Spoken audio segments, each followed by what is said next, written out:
So guys, aakit tayo ng second floor kasi sabi ng mga sister na nagbabantay, nasa second floor daw yung mga tabletop images, replica ng La Purisima Concepcion at saka yung mga vestment ng La Purisima Concepcion de Santa Maria, yung pinaka-image. So tara, samahan nyo kami. So guys, ito yung mga vestment ng La Purisima Concepcion de Santa Maria at saka yung mga ilan sa mga metalworks niya. Ayan. So, itutour ko kayo. Mini tour. So, ito yung metalwork niya at saka yung kanyang vestment year 2005. Ito naman yung vestment niya year 2001. Ayan. Ito naman ay mga metalworks ng Birhen. Pati yung parang pinakapukpok na yung parang ipinapatong sa pinaka-vestment niya.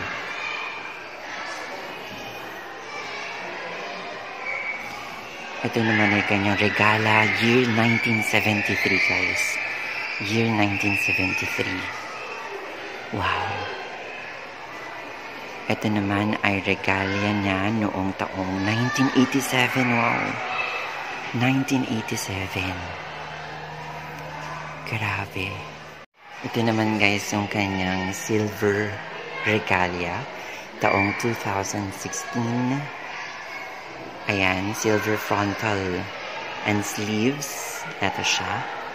Parang yung pinakita ko sa inyo kanina. Grabe. Ito naman guys, regalia niyong circa 1980. Hindi pa ako pinapanganak nun guys. Hindi pa ako pinapanganak. Ayan. Ito naman yung kanyang 1970. Grabe, ang tagal na. Pero buong-buo pa rin yung pinaka-dress. Talagang iningatan nila. Ito naman guys, yung regalia niya taong 1995. I was 3 years old that time. Grabe. Ito naman regalia niya taong 2003. Ayan, 2003.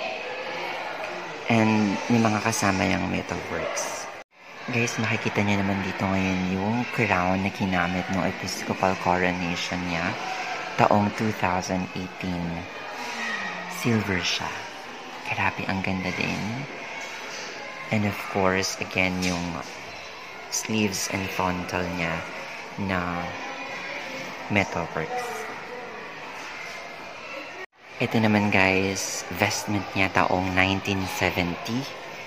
Grabe, ang tagal na 1970 pero naingatan pa nila, nice. Kasama yung metalworks niya noon.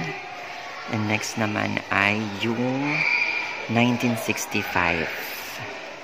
Parang bago pa din. Ito naman guys, taong 1940. Ayan, 1940 vestment. And yung next naman ay taong 1930s. Ayan. Grabe, no, naingatan pa din nila. Parang bago pa din siya. Dito naman sa bandang gitna guys, nandyan yung iba pang mga vestments niya. At saka mga accessories niya, yung mga hairs niya, at saka mga perfumes. So, isa-isahin din natin yan. Let's go. Guys, ito nakikita nyo, yan yung kanyang regalia nung kinoronahan siya. Ayan, pontifical coronation. Ito yung suot-suot nung Birhen, ng kanyang pontifical coronation taong 2020, February 1. Ayan. Ayan guys, may nakasulat dito. Yung crown daw na to ay yung imperial crown na ginamit ng Birhen nung kanyang pontifical coronation ng February 1. Tapos, ito naman yung diadema na ginamit ng Birhen noon ding araw na yon, February 1, yung kanyang pontifical coronation. And of course, yung mga alahas ng Birhen na ginamit niya noong kanyang pontifical coronation. Siyempre, yung 12 din. Andiyan yung 12 estrellas niya. Yung kanyang aureola. Wala nga lang dito yung baston. Ito naman guys, yung mga belo na ginamit ng Birhen. Taong 1970 to 1980. Ito yung mga kanyang mga belt, if I'm not mistaken, belt ata yan. At saka yung mga veil niya. At saka ilan din ata sa kanya mga kamison. Ayan, yung mga canopy curtain and banner. Taong 1940 naman ito to 1950. And ilan sa kanyang mga hairs na ginamit. Ayan yung mga buhok na ginamit ng Birhen. Wala nga lang nakalagay kung anong year siya ginamit, pero ayan yung ilan sa kanyang mga buhok. Another vestment, year 1950, from Talleres de Maximo Vicente. Gold thread siya guys. From Spain. Grabe yung details. And ito naman ay 2016. Gold thread din ito. Ayan. Fiesta siya. Fiesta 2016 naman to ikinamit. Grabe din ang details guys. So, ito yung mga ilan sa mga baston ng Birhen. Yung buwan at araw. At yung kanyang belt. Feeling ko ilan lang to sa mga baston niya. Next dyan, yung mga pabango ng Birhen. Ang mga pabango niya. Siyempre, nandiyan ang original tea rose. Ayan. At ilan sa kanyang mga rosaryo. Brooches. Ayan, ex-votos. At saka mga earrings. Necklace.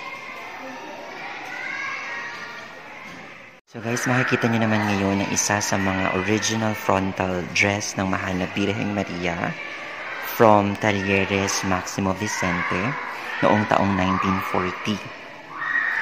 Ito daw ay nawala noong 1990 at natagpuan sa Hagonoy, Bulacan noong March 2017 sa tulong ng isang deboto ng mahal na Birhen na napadpad sa lugar na yon. Ito ay gawa sa ginto rin, so gold thread din siya from Spain. Grabe, lumang-luma na din siya. So, hindi naman sinabi dito kung ninakaw siya or what. Pero, luckily, ayan, sa tulong na rin siguro ng mahal na Birheng Maria, nahanap ulit yung frontal dress na ito.